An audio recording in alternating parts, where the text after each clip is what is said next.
In 1887, when desperate men placed ads in newspapers seeking wives and desperate women answered them, everyone knew the rules. You married a stranger. You built a life with someone whose laugh you'd never heard, whose temper you'd never seen, whose secrets remained buried beneath polite letters written in careful handwriting. What no one expected was the truth that could destroy everything. Sarah McKenna stepped off the dusty train in Copper Creek, Wyoming, carrying a worn leather satchel and a secret that could hang her. The rancher waiting for her, tall, weathered, with eyes the color of storm clouds, had no idea that his mail-order bride wasn't just running from poverty in Boston. She was running from a crime that would follow her across 1,000 miles of prairie. When she leaned close to him that first evening and whispered the words that made him freeze, everything changed. Not just for them, but for the entire town that thought they knew what happened the night the banker's son died. This is the true story of deception, survival, and a love that bloomed in the shadow of a noose. Sarah McKenna pressed her face against the train window, watching the endless Wyoming prairie roll past like a brown ocean under the September sky. Her fingers traced the edges of the letter in her coat pocket, the one that had brought her here. The careful handwriting of Thomas Brennan, rancher, age 32, seeking a wife for companionship and help with his homestead. What Thomas didn't know was that Sarah McKenna wasn't her real name. The train wheels clicked against the tracks, each sound taking her further from Boston, further from the narrow brick house on Beacon Hill where everything had gone wrong 3 months ago. Further from the blood on the Persian rug that wouldn't wash out, no matter how hard she scrubbed. She closed her eyes and tried to push away the memory of that night, but it always came back. The way Richard Ashford had grabbed her wrist when she tried to leave his father's study. The way his breath smelled of whiskey and entitlement. The way he'd laughed when she said no. The way he'd stopped laughing when she hit him with the heavy brass candlestick. Copper Creek, the conductor called out, and Sarah's stomach dropped. This was it. No turning back now. The train whizzed to a stop in a cloud of steam and coal smoke. Sarah gathered her courage and her small leather satchel, everything she owned in the world now. Through the window, she could see a man standing on the platform. Tall, with dark hair under a worn hat, shoulders broad from years of ranch work. This had to be Thomas. She stepped off the train on shaking legs, her simple blue dress dusty from travel. The Wyoming wind hit her immediately, carrying the scent of sage and something she couldn't name. Freedom, maybe. Thomas Brennan removed his hat as she approached, revealing dark eyes that studied her with surprising gentleness. Miss McKenna? Yes. Her voice came out steadier than she felt. Mr. Brennan. He nodded, a slight smile touching his lips. Welcome to Copper Creek. I hope the journey wasn't too difficult. No more than expected. She looked around at the small town stretching out from the train station. False-fronted buildings lined a dusty main street. A few people went about their business, casting curious glances at the newcomer. It's very open here. That bothers some folks. The space. Thomas picked up her satchel. My ranch is about 5 miles out. We can get the license and ceremony done today if you're ready, or wait until tomorrow if you need time to settle. Sarah's heart hammered. She'd known this was coming, had prepared for it during the long train ride, but hearing it said so plainly made it real. She was going to marry this man she'd known for 5 minutes. Today would be fine. The wagon ride to town gave her a chance to study him without being obvious about it. His hands were scarred from work, but he held the reins gently. When a rabbit darted across the road, he slowed the horses instead of driving through. When she shivered in the wind, he offered his jacket without making her ask. Tell me about your ranch, she said, needing to fill the silence. Started it 5 years ago. Got good water, decent grazing. Run about 200 head of cattle. He glanced at her. It's not fancy, but it's honest work. House is small but sturdy. Built it myself. Do you live alone? Have a hired man, Miguel, helps with the heavy work. Good man. His wife Rosa comes by sometimes to help with cooking and such. Thomas paused. I should mention, there's been some trouble lately. Cattle rustling. Sheriff thinks it's the Patterson gang working through the area. Sarah's blood chilled. Dangerous trouble? Could be.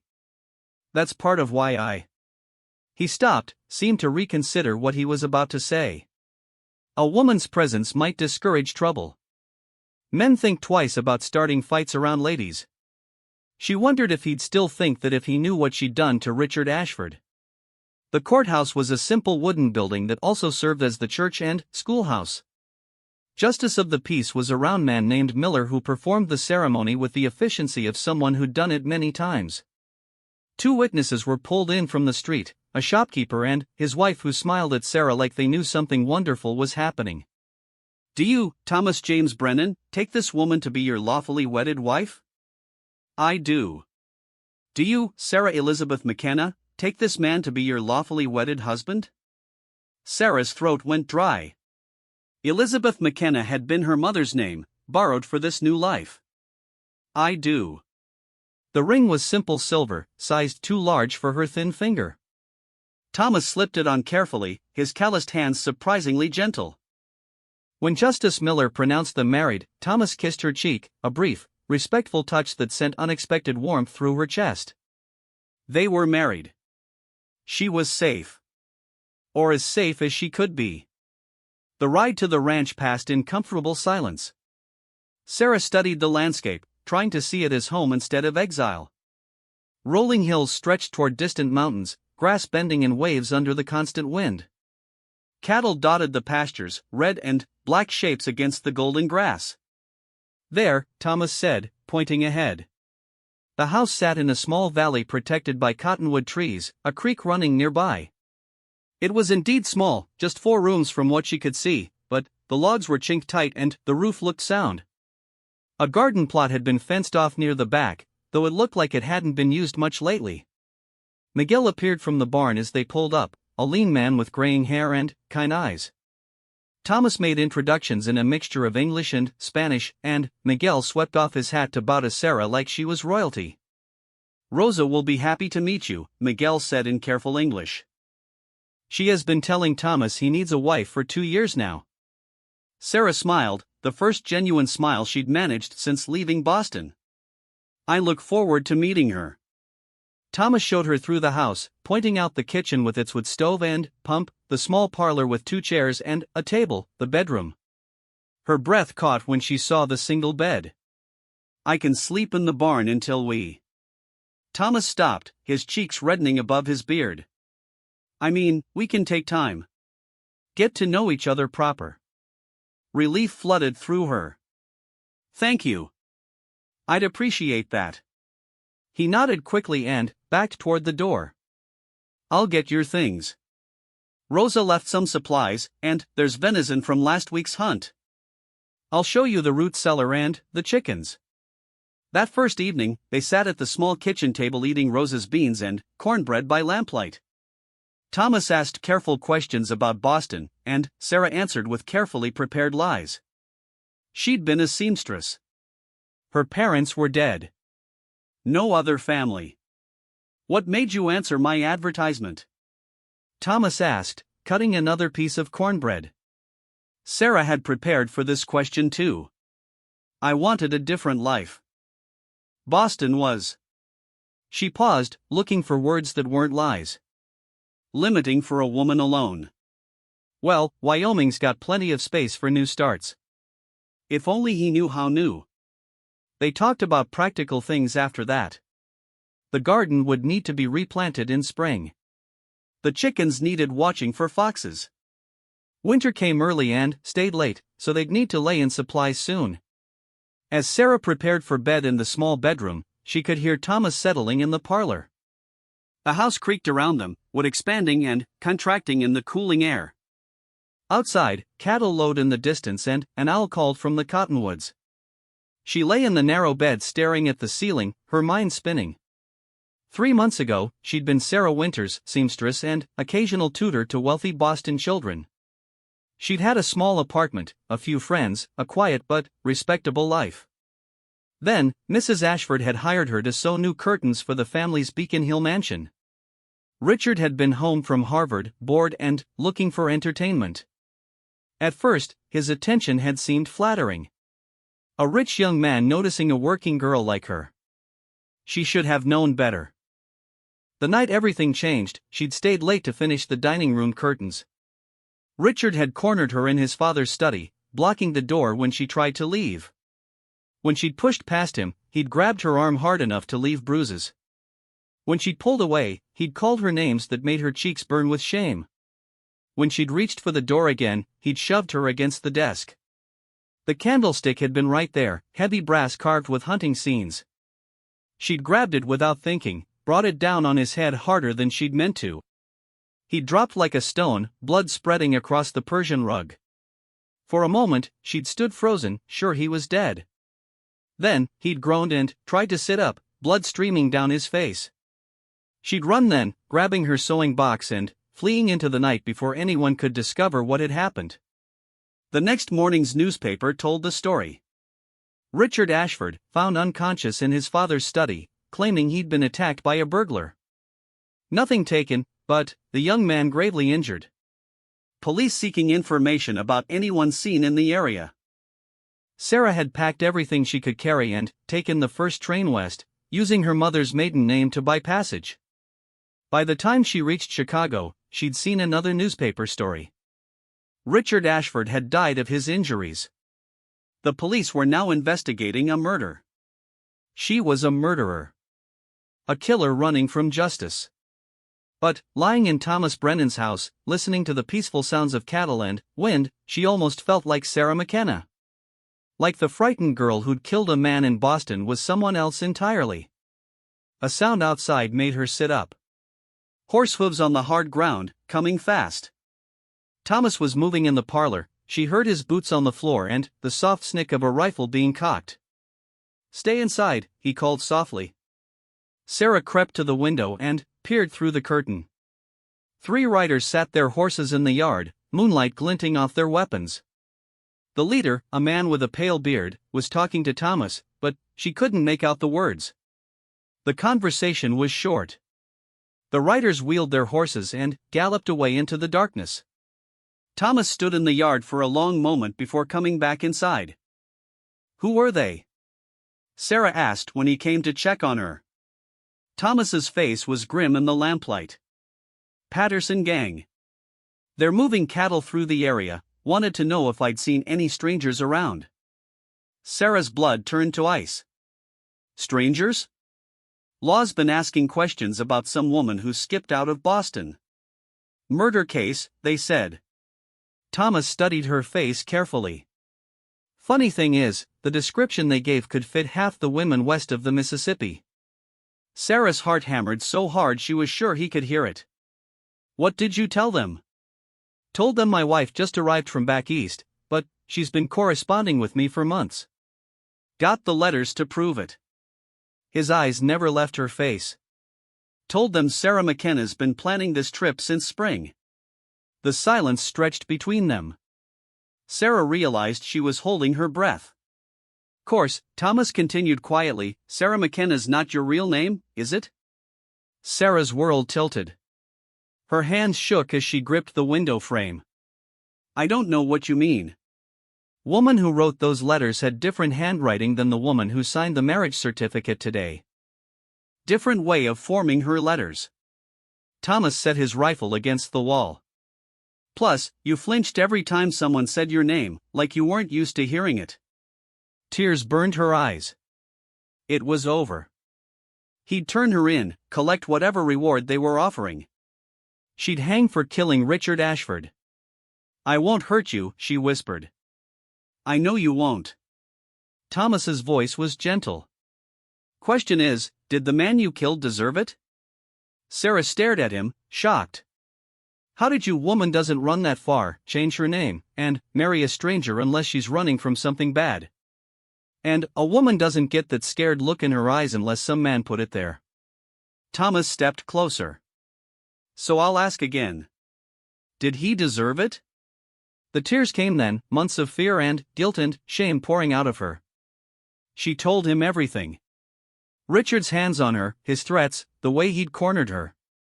The candlestick. The blood. The terrible moment when she'd realized she'd killed someone. I never meant to kill him, she sobbed. I just wanted him to stop. Thomas listened without interrupting, his face growing darker with each detail.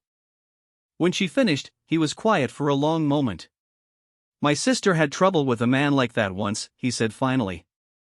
Back in Missouri, before I came out here. Difference was, she didn't fight back. Took her 3 years to die of what he did to her. He reached out slowly, telegraphing the movement so she wouldn't flinch, and touched her shoulder. Far as I'm concerned, Sarah McKenna, you did what you had to do. And Sarah McKenna is your name now, legal and proper. She looked up at him through her tears. You're not going to turn me in? Turn in my wife for defending herself?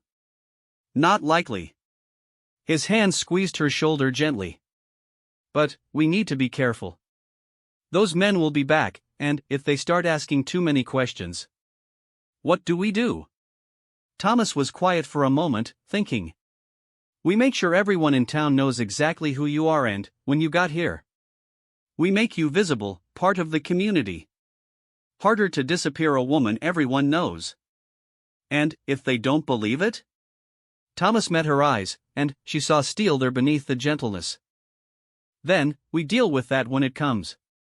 Outside, the wind picked up, rattling the windows and sending the cottonwood leaves into a rustling whisper. Sarah pulled her shawl tighter and looked at this man who'd promised to protect her without asking for anything in return. Why, she asked. Why help me? Thomas was quiet for so long she thought he wouldn't answer.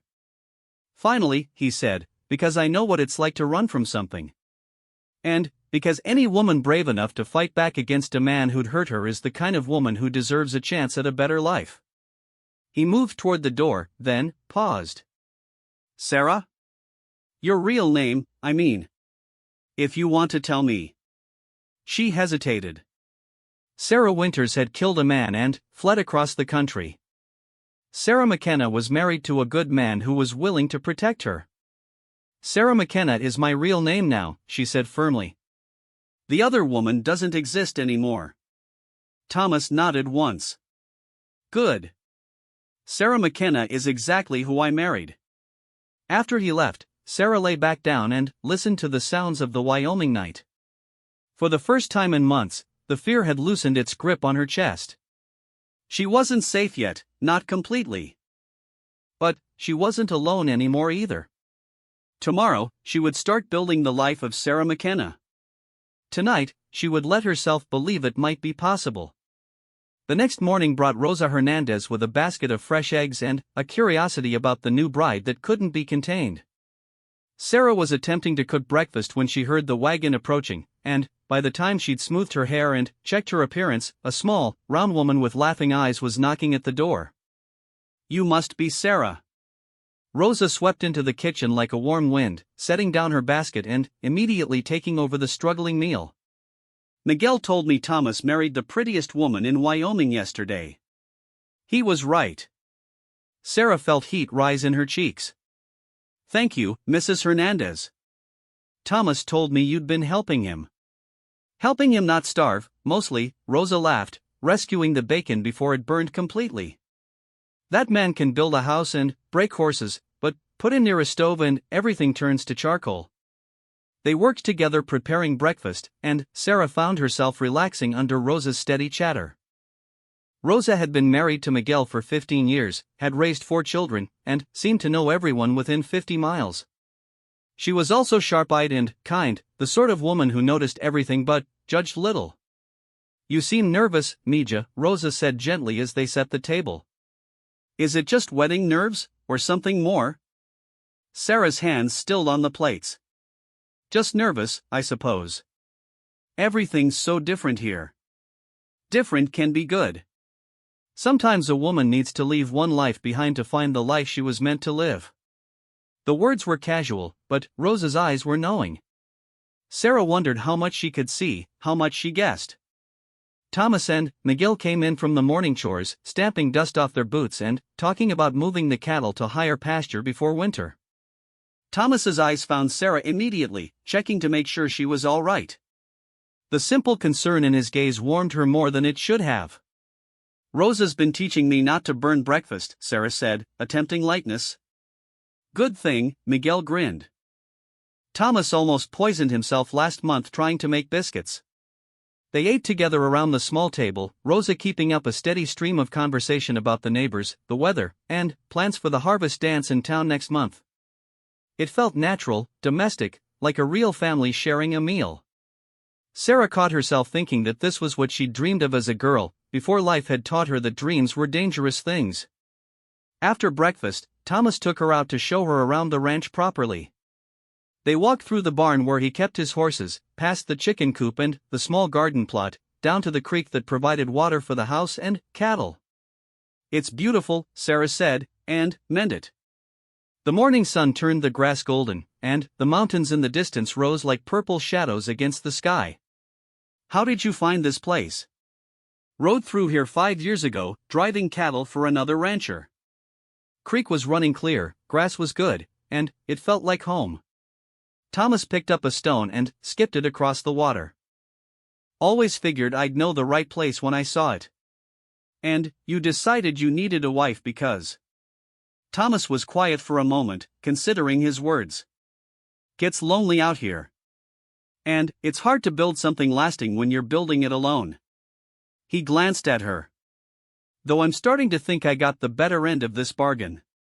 Something warm unfurled in Sarah's chest at the words, though she tried to ignore it. This was an arrangement, a practical solution to both their problems. She couldn't let herself think of it as anything more, no matter how kind he was. They were walking back toward the house when they heard horses approaching fast. Thomas's hand instinctively moved toward the gun on his hip, and Sarah felt her heart begin to race. Get behind me, Thomas said quietly. 3 men rode into the yard, the same ones from last night. In daylight, Sarah could see them more clearly. The leader was a tall man with pale eyes and a beard that had gone white early. The other 2 were younger, harder, with the look of men who'd lived outside the law for too long. Morning, Brennan, the leader called out. Thought we'd stop by and meet your new bride proper. Patterson. Thomas's voice was carefully neutral. Sarah, these are the men I mentioned. They're passing through the area. Sarah forced herself to step forward, keeping her expression pleasant despite the fear clawing at her chest. Gentlemen. Patterson's eyes moved over her slowly, taking in every detail. Pretty little thing. Where'd you say you were from, ma'am? Boston, Sarah replied, proud that her voice remained steady. Boston's a long way from here. What made you decide to come west? The question felt like a trap, but Sarah had prepared for this. I wanted adventure, I suppose. Boston seemed so small after a while. Adventure, Patterson repeated, something cold in his tone. Funny thing about adventure. Sometimes it finds folks whether they're looking for it or not. One of the younger men, the one with a scar running from his left ear to his jaw, spurred his horse closer. You know, there's been a lot of law interest lately. Marshall's asking questions about a woman who might have headed this direction. Woman about your age, your coloring. Sarah's mouth went dry, but Thomas stepped slightly forward, his presence steady beside her. My wife's been corresponding with me for months, Thomas said evenly. Got the letters to prove it, dates and postmarks and all. Been planning this marriage since spring. Letters can be faked, the scarred man said. So can a lot of things, Thomas replied, his hand resting casually on his gun belt. But my wife's here legal and proper, and anyone who wants to suggest otherwise can take it up with me. The tension in the yard was thick enough to cut. Patterson studied them both for a long moment, his pale eyes calculating. Finally, he smiled, but it didn't reach his eyes. No offense meant, ma'am. Just curious about new faces in the territory. You understand. Of course, Sarah managed. We'll be moving on in a day or two, Patterson continued. Appreciate the hospitality of the area. They wheeled their horses and rode away, but Sarah could feel eyes on her back until they disappeared over the hill. They don't believe us, she said quietly. No, they don't. Thomas was watching the horizon where the riders had disappeared. But believing and proving are two different things. That afternoon, Thomas hitched up the wagon and drove Sarah into Copper Creek. "Time to make you visible," he said. "The more people who see you, know you, remember when you arrived, the safer you'll be." Copper Creek was bigger than it had looked from the train station. Besides the main street with its general store, saloon, and courthouse, there were side streets lined with houses, a schoolhouse, a church, and even a small hotel. People went about their business with the unhurried pace of a place where everyone knew everyone else. Thomas drove straight to the general store, a large building that seemed to serve as the unofficial town center. The proprietor, a man named Bill Henderson, greeted Thomas like an old friend and examined Sarah with frank curiosity. "So you're the bride Tom's been talking about for weeks," Henderson said, coming around the counter to shake her hand. "Welcome to Copper Creek, Mrs. Brennan." Mrs. Brennan. The name sent a strange thrill through her. "Tom's been coming in here every week since spring, asking about supplies for 2 people instead of 1, Henderson continued.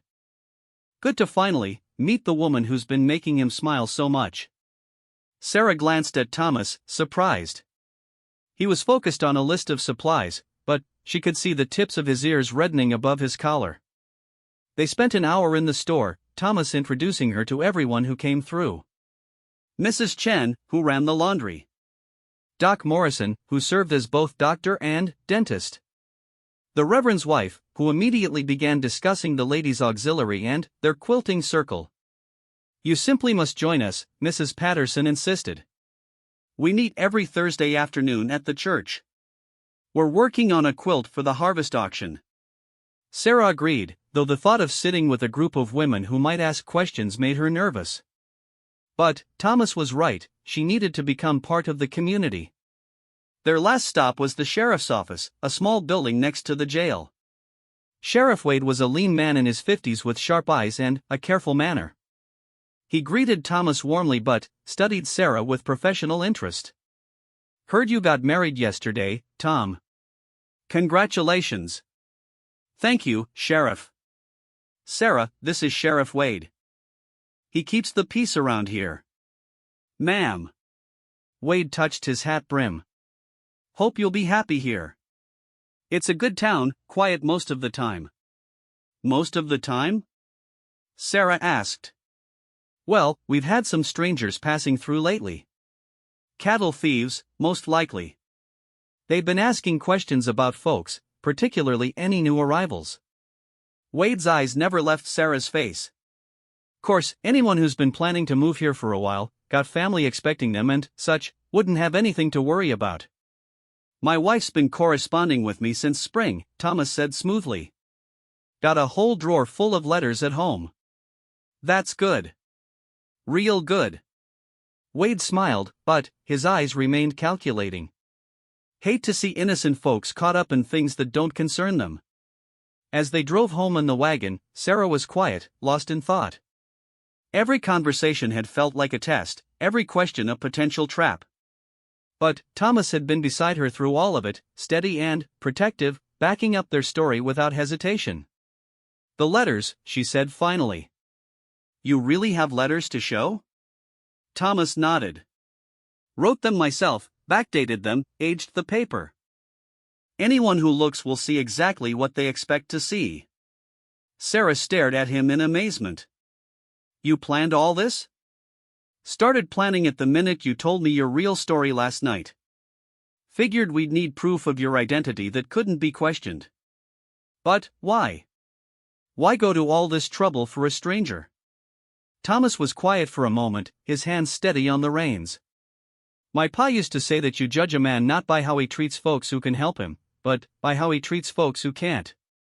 Woman alone, running from trouble she didn't start, seems like exactly the kind of person a decent man ought to help." Something shifted in Sarah's chest, a warmth that had nothing to do with the autumn sun. She was beginning to understand that Thomas Brennan was exactly the kind of man her father had always told her to look for, back when she'd still believed such men existed. That evening, as they sat on the porch after dinner, Sarah found herself studying Thomas's profile in the lamplight. He was reading a week-old newspaper, his face peaceful in the golden glow. It occurred to her that this was the first time in months she'd felt truly safe, and the feeling was entirely connected to the quiet man beside her. "Thomas," she said softly. Thank you. For everything.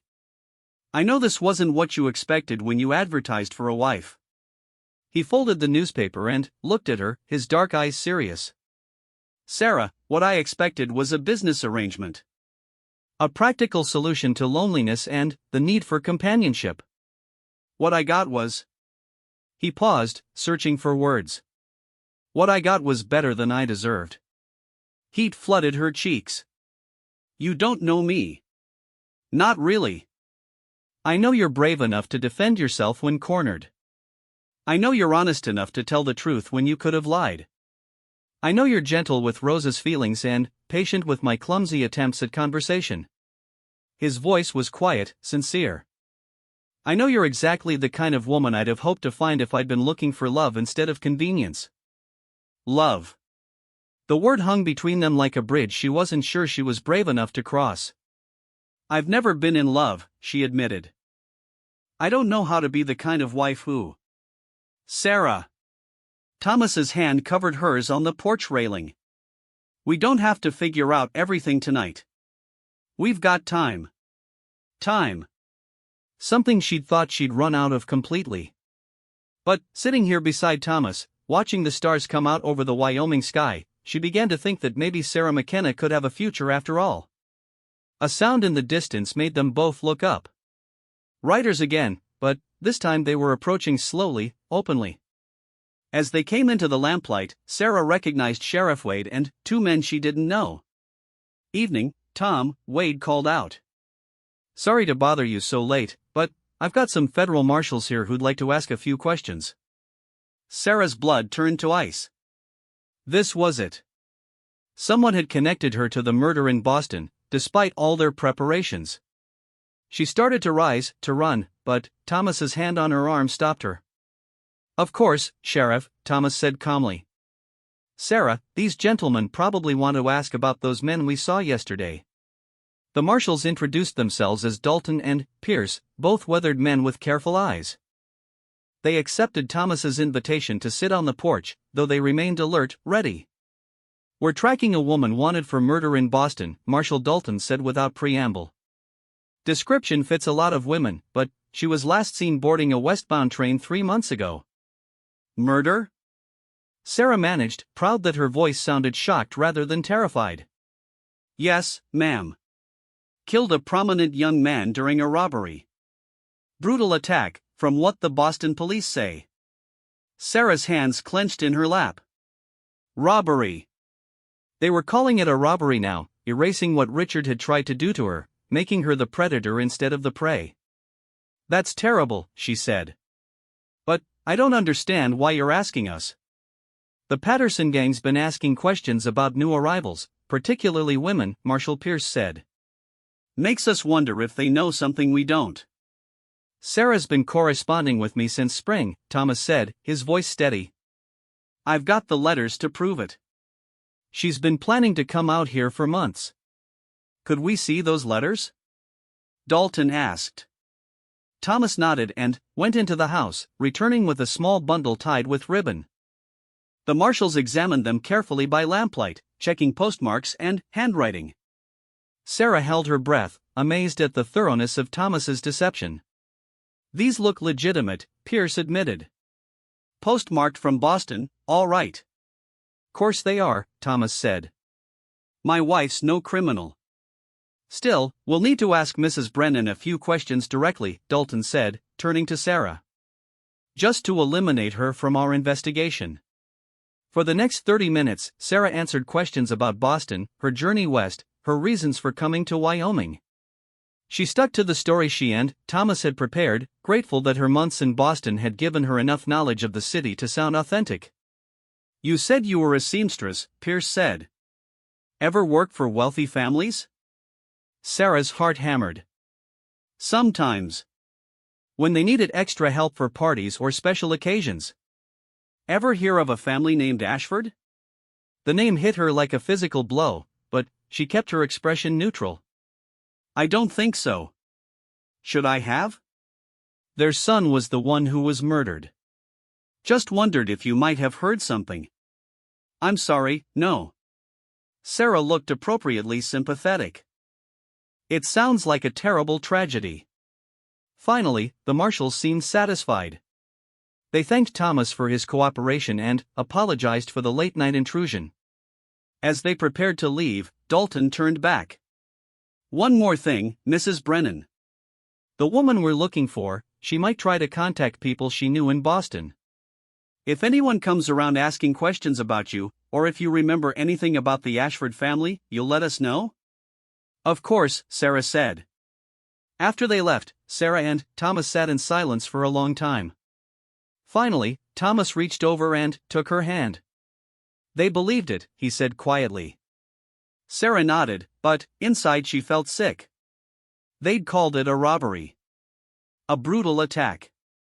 No mention of what Richard had tried to do, no suggestion that she might have been defending herself.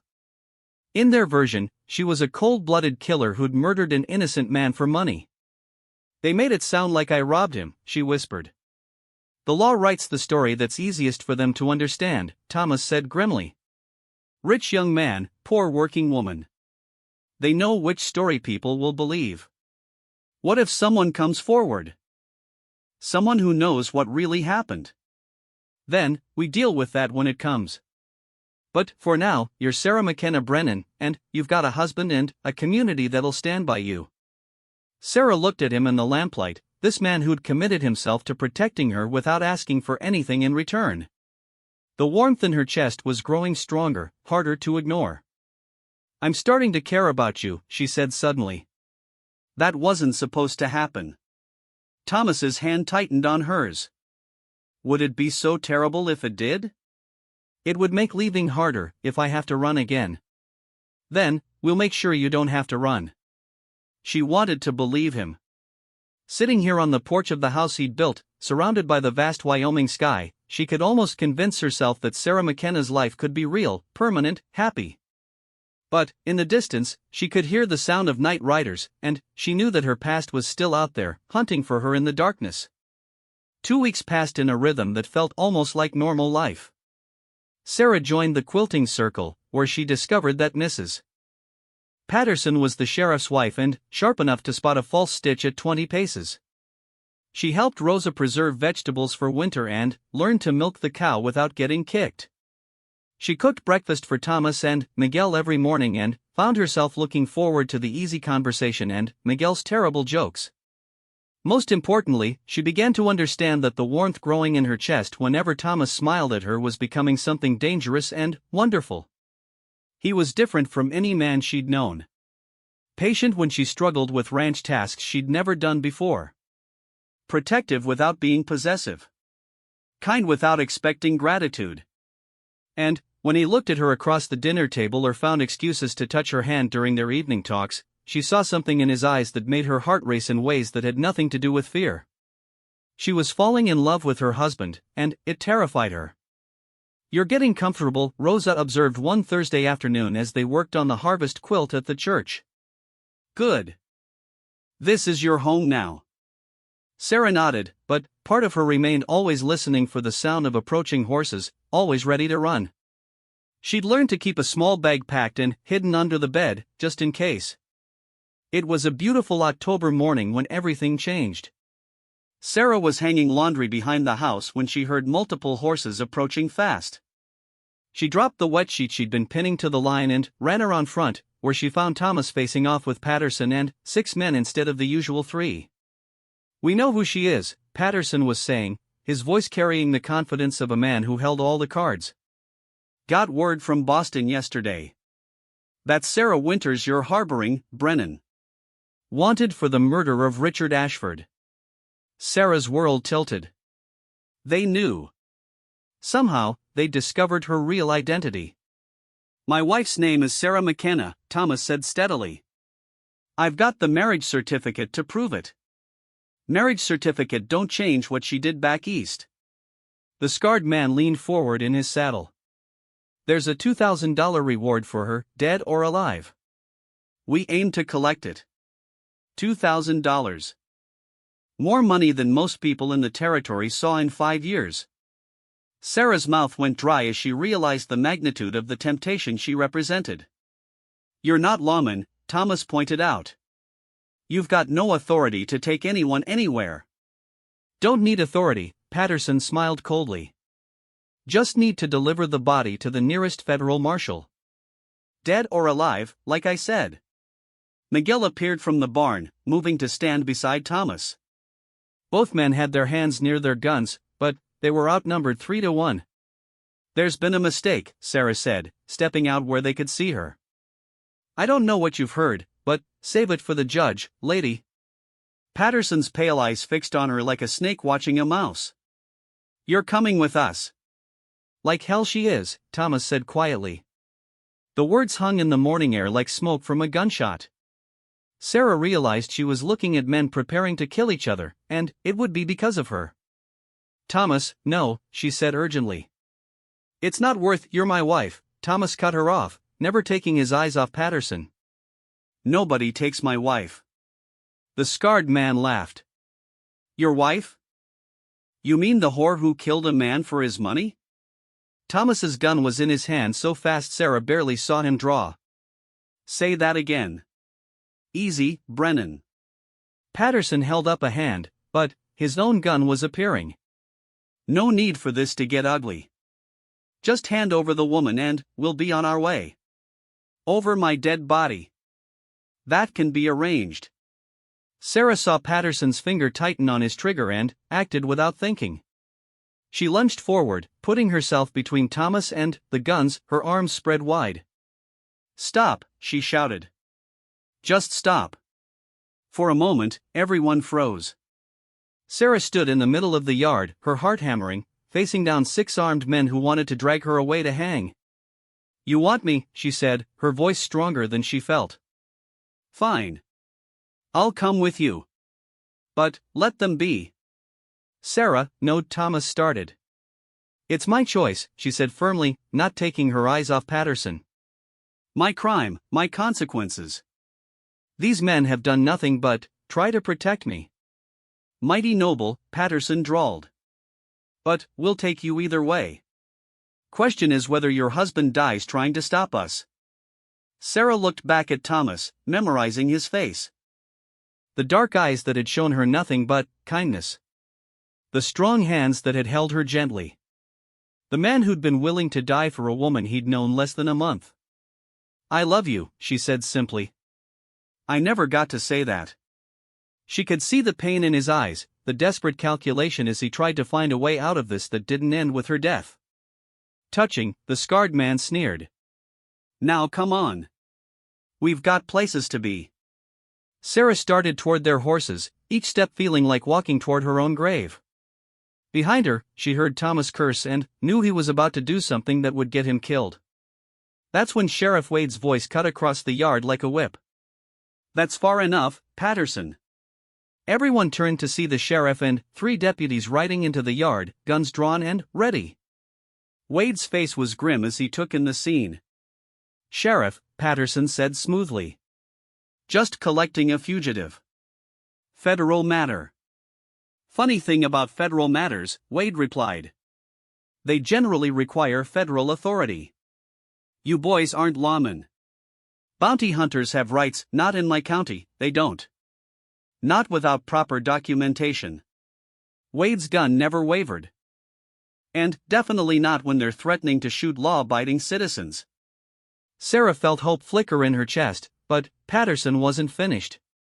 "That woman's wanted for murder in Boston," he said. "There's proof." "What proof?"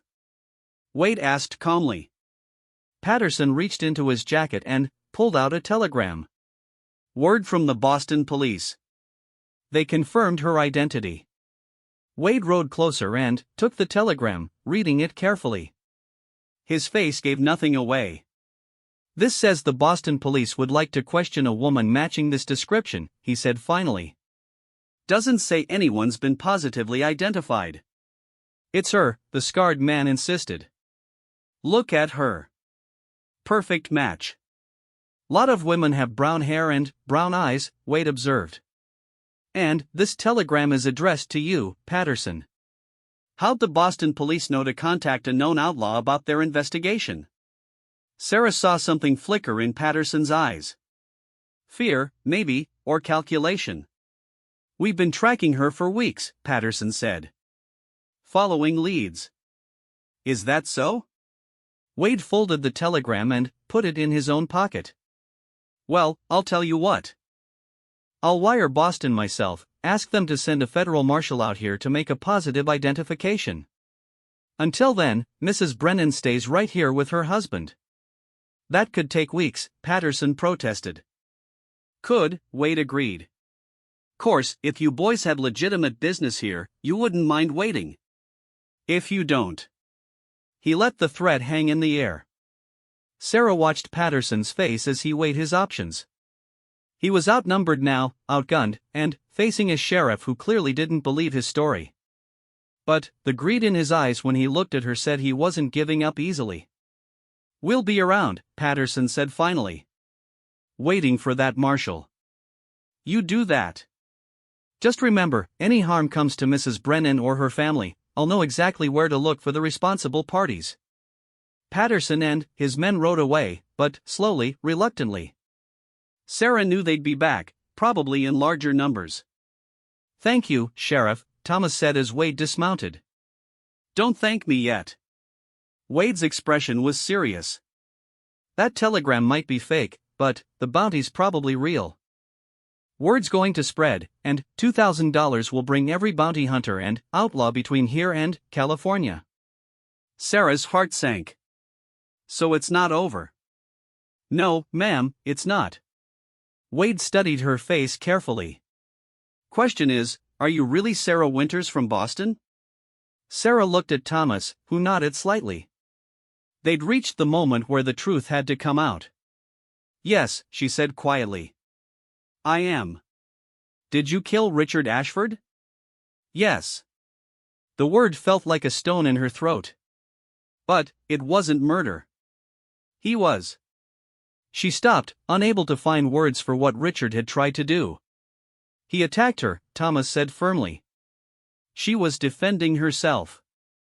Wade was quiet for a long moment, studying them both. That's not how the Boston papers told it. The Boston papers weren't there, Sarah said with sudden fierceness. They don't know what he tried to do to me. Tell me, Wade said simply. So Sarah told him everything, just as she'd told Thomas. The late night in the Ashford house, Richard's attack, the desperate struggle, the candlestick. The blood and the fear and the terrible moment when she'd realized she'd killed someone. Wade listened without interrupting, his weathered face revealing nothing. When she finished, he was quiet for a long time. Self-defense isn't murder, he said finally.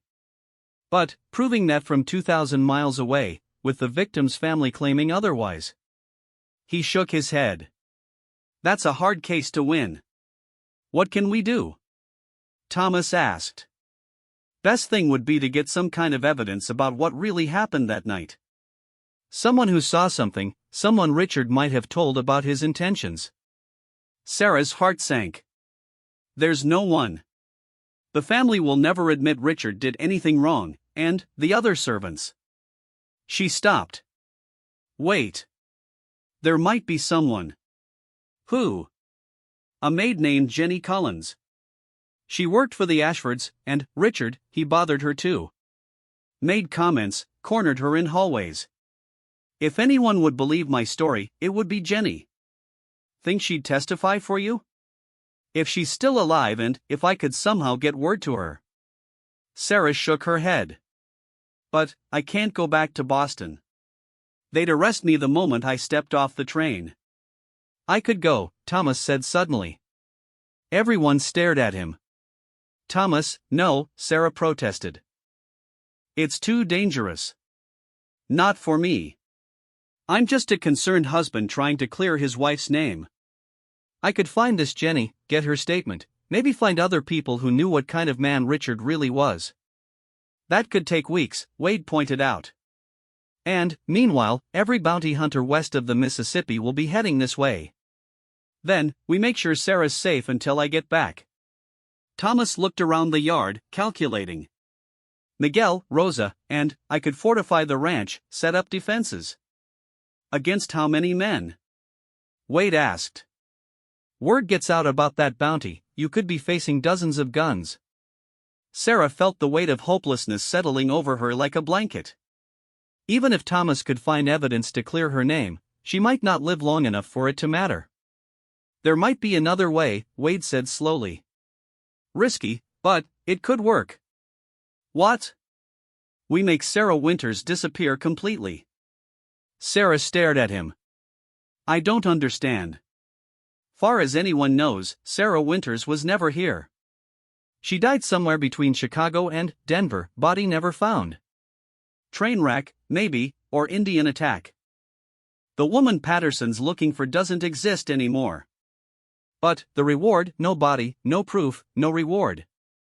And Sarah McKenna Brennan has papers, witnesses, a whole community that knows exactly who she is and when she arrived. Thomas was nodding slowly. It could work. But it would have to be convincing. More than convincing. It would have to be perfect. One slip, one person who recognizes her from a wanted poster, and it all falls apart. Sarah felt a wild surge of hope. You'd do that? Risk your careers to help me? Wade shrugged. Lady defending herself against a man who'd force himself on her? That's not murder in my book. That's justice. They spent the rest of the morning planning. Wade would wire the army post in Denver, reporting that a woman matching Sarah Winters' description had been killed in a Cheyenne attack on a small wagon train. No survivors, bodies never recovered. He'd request that the information be forwarded to Boston. Thomas would still make the trip east, but now he'd be investigating the death of Sarah Winters rather than trying to prove her innocence. He'd find Jenny Collins and get her story, building a case that Richard Ashford's death was self-defense even though the defendant was now dead. And I become Sarah McKenna Brennan completely, Sarah said. No more looking over my shoulder, no more being ready to run. That's the idea. Wade stood, preparing to leave. But, remember, this only works if everyone believes it. Patterson and his men, the federal marshals, everyone. One mistake and you'll have a rope around your neck before you can explain. After Wade left, Sarah and Thomas sat on the porch steps, holding hands and watching the mountains turn purple in the afternoon light. Are you sure about this? Sarah asked. Going to Boston, I mean. It's dangerous. No more dangerous than staying here and trying to fight off every bounty hunter in the territory. Thomas squeezed her hand. Besides, if we're going to build a life together, it has to be built on truth, not lies. What if you can't find Jenny? What if she won't talk? Then, we'll deal with that when it happens. But I have to try, Sarah. I can't spend the rest of my life watching you jump at every sound, wondering if today's the day they come for you. Sarah leaned against his shoulder, breathing in the scent of sage and horses that she'd come to associate with home. I'm scared. Of what? Of losing this. Of losing you. I never expected to be happy, and now that I am. She trailed off, unable to finish. Hey. Thomas tilted her chin up so she had to look at him. You're not going to lose me. I'm coming back, and when I do, we're going to have the rest of our lives to figure out what happiness looks like. He kissed her then, soft and gentle and full of promises. Sarah kissed him back, pouring all her love and hope and fear into the connection between them.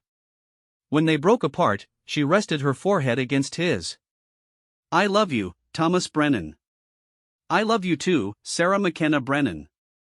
He smiled, the expression transforming his weathered face. And that's who you are now. Not Sarah Winters, not a frightened girl running from her past. You're my wife, and you're home. That night, they made love for the first time, gentle and sweet and full of wonder.